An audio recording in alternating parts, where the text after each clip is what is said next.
Noche por acá. ¿Cómo estás, René? Yo más agradecido que tú. No, de más verdad, contento. muchísimas gracias.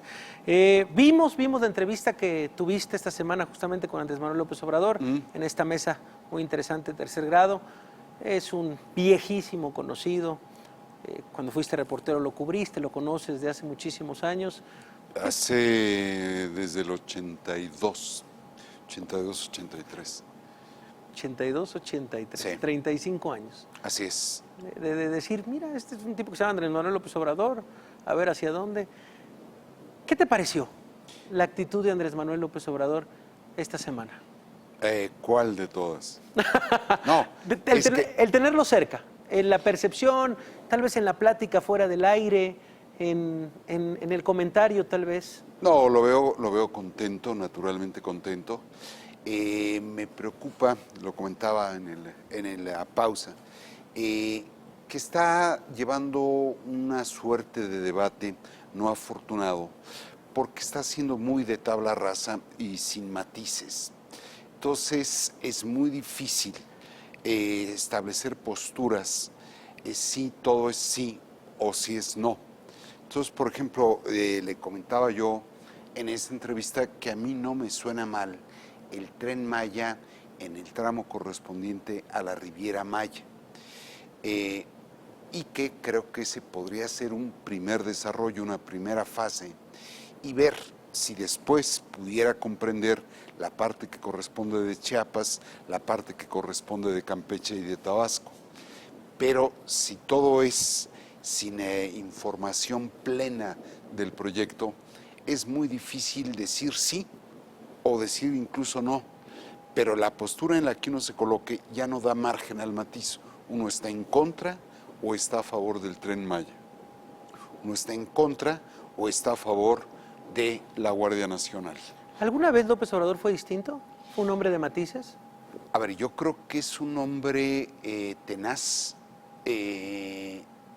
Me parece que es un animal político, lo digo en un sentido positivo, con un enorme político instinto. Me parece que es un hombre con una gran comunicación con la gente que lo respalda y lo apoya, pero muy desafortunado en su entendimiento con especialistas, con intelectuales, con periodistas, activistas, inversionistas y empresarios. ¿Por qué razón? Porque es una virtud de pronto lograr simplificar un problema, pero también exige una gran capacidad para explicar los cómo. Entonces ahí es donde creo que se confronta y se polarizan las posiciones. Híjole, pero a ver, específicamente esta semana el tema de la agenda, lo más estridente ha sido, ¿por qué? Pues porque un tema central de su campaña fue el tema de la corrupción. Y lo más estridente esta semana ha sido la entrevista con ustedes, con Ciro Gómez Leiva, con la propia Carmen Aristegui, diciendo borrón y cuenta nueva. Híjole, a ver, yo creo que hay dos temas esta semana. Por un lado, Guardia Nacional, Sí. y el otro, perdón a la corrupción. Yo sí creo que frecuentemente en el ánimo de saldar cuentas con el pasado, se entrampa uno en el pasado y deja de ver el futuro. Okay. Yo no veo mal la idea de una amnistía incluso fiscal, criminal y anticorrupción. Criminal preciso, justamente para matizar, no se trata de todos los presos, solo de aquellos que no hayan incurrido en homicidio, violación, secuestro, tortura o delito de lesa humanidad. ¿Por qué? Porque ahí podría arrebatarse, reintegrarse a la sociedad, lo que era el ejército de reserva del crimen. La corrupción es un fenómeno que ha lastimado muchísimo al país, pero en efecto creo que si nos vamos a meter a juzgar y encarcelar a todos aquellos que hubieran incurrido en actos de corrupción, no acabamos. Entonces, y desde luego la parte fiscal que prácticamente... Pero es suficiente, perdón, es suficiente argumento ese, el decir, estamos superados, si jalo una hebra, se viene todo. ¿Es suficiente argumento como para decir, vamos a dejar este tema en el pasado? A ver, es que ¿cuántas hebras quieres jalar? Nada más escogerías unas cuantas hebras, no sería justicia. ¿Sí? Entonces, yo sí creo que hay veces en la circunstancia en la que está el país, que está destrozado socialmente hablando, probablemente políticamente hablando, creo que de pronto sí es mejor hacer un corte de caja y tratar de remontar esa situación. Quienes han practicado la política de punto final, a la vuelta de los años han tenido que regresar a explicarse su pasado, Sudáfrica, Argentina. Pero si no logramos reconstituir el tramado social, el entendimiento político, Antes de empezar exacto, esa remembranza, podemos ir a una crisis todavía más profunda, porque no se ha tocado fondo, ¿eh? No se ha tocado fondo. Ve lo que ocurrió en San Juanico, es decir, un abuso policíaco termina en el bloqueo de una arteria principal de ingreso a la ciudad durante 12 horas, me parece, y hay una manifestación de violencia cercana al motín. Es decir, la gente está harta. sí. Entonces, yo sí creo que primero tendríamos que reasentar las bases de nuestro entendimiento y después voltear hacia atrás. Pero, ahora, pero esto exige una ley, ¿eh? No una Sí, no decisión, no un dedazo. sino una decisión de uno. Decías otro de los grandes temas, la Guardia Nacional. La esta Guardia semana. Nacional. Ahí hay otro debate. Es decir, pero no suficientemente explicado.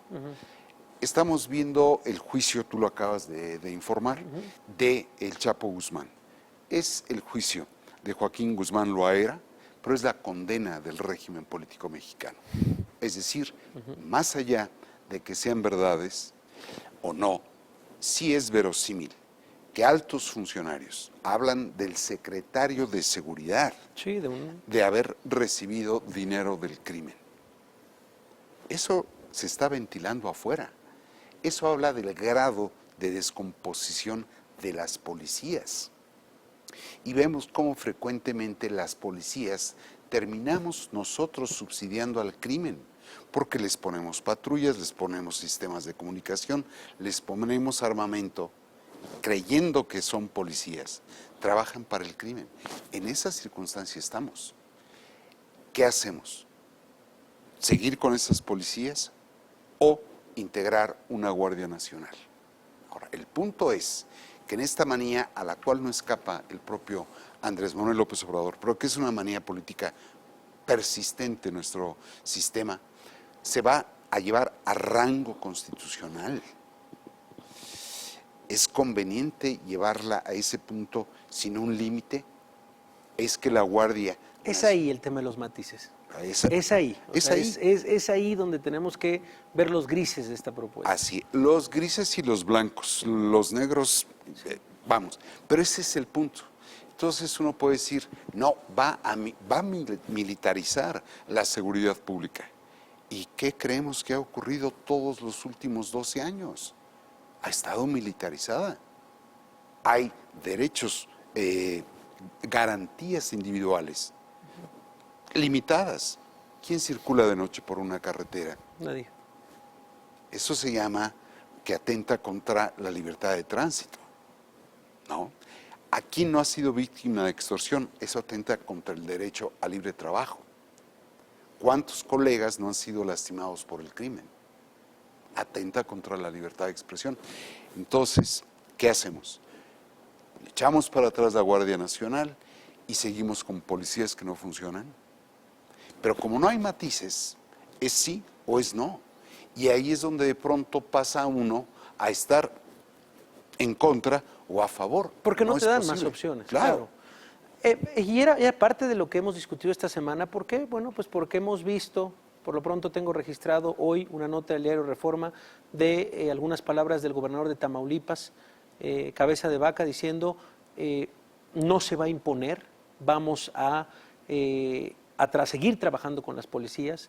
Hemos visto el proyecto y lo claro que ha sido Jesús Horta, el próximo secretario de Seguridad de la Ciudad de México, junto con Claudio Sheinbaum, diciendo no se va a militarizar la Ciudad de México. No. Nosotros vamos a seguir. Pero fíjate qué curioso. Por ejemplo, ahí es donde falta el debate.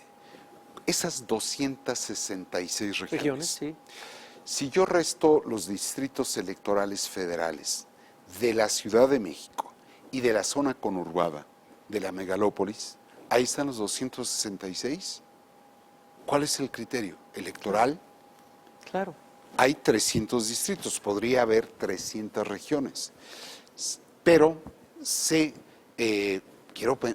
una conjetura porque, Sí, porque no no tenemos la información, claro. ¿Correcto?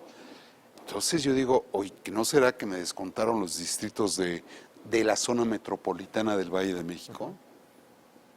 Igual y sí, Ah, claro. Porque no sé por ¿Y qué. bajo qué criterios? Esa es la gran pregunta. Exacto. ¿Por qué?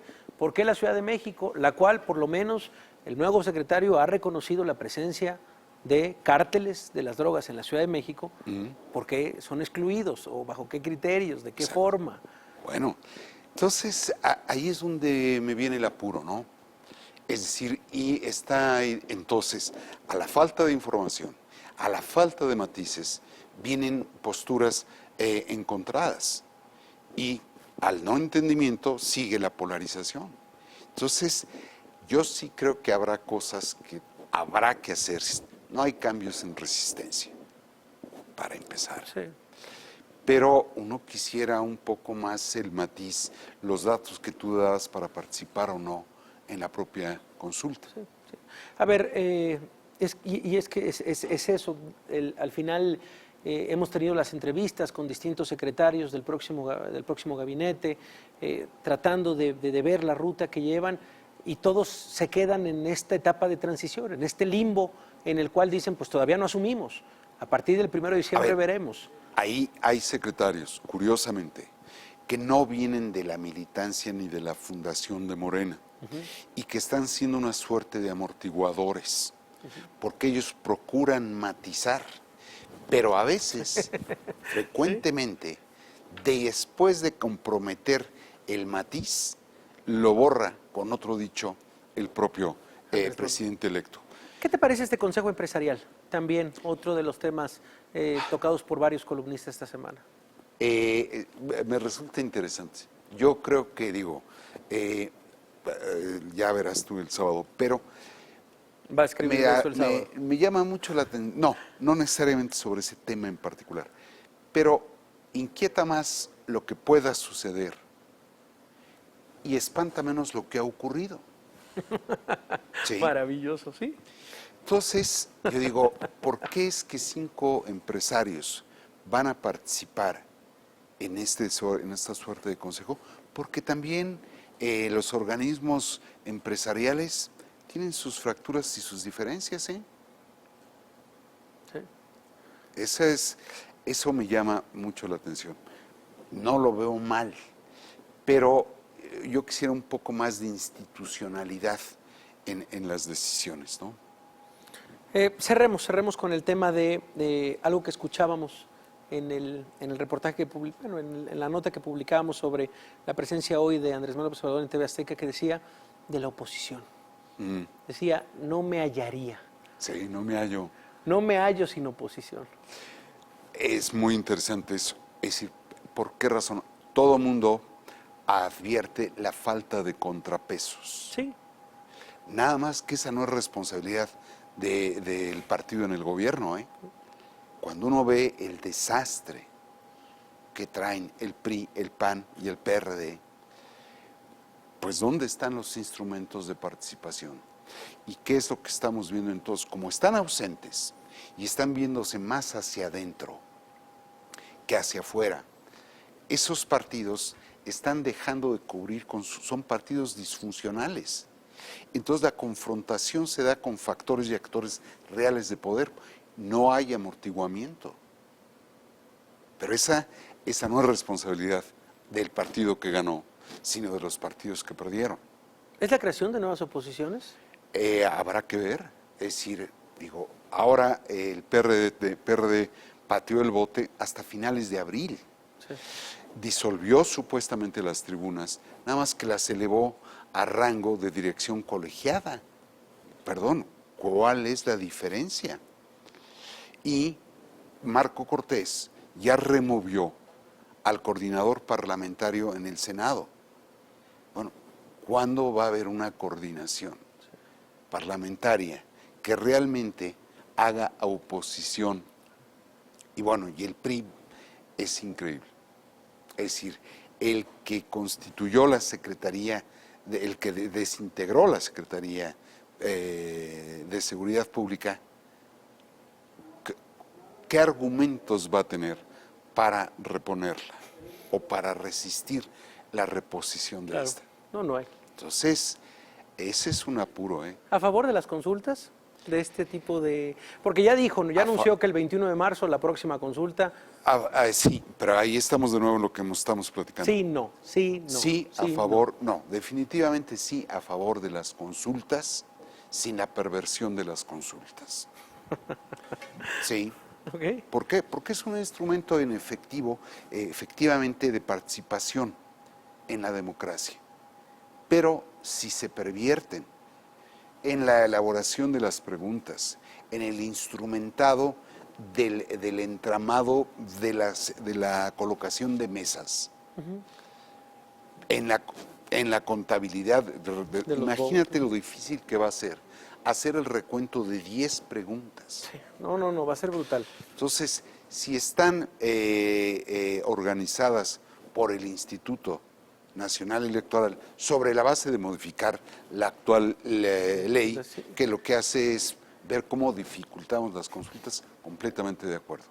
Seguir en estos ejercicios de bote pronto, no. René Delgado, siempre es un placer Al tenerte. revés. De verdad, gracias por tu voz. No. Gracias de verdad, René Delgado, periodista de, pues sí, de los maestros del periodismo en este país. Gracias de verdad por tu voz. Vamos a ir a una pausa, regresamos a hablar de Roma, de Alfonso Cuarón.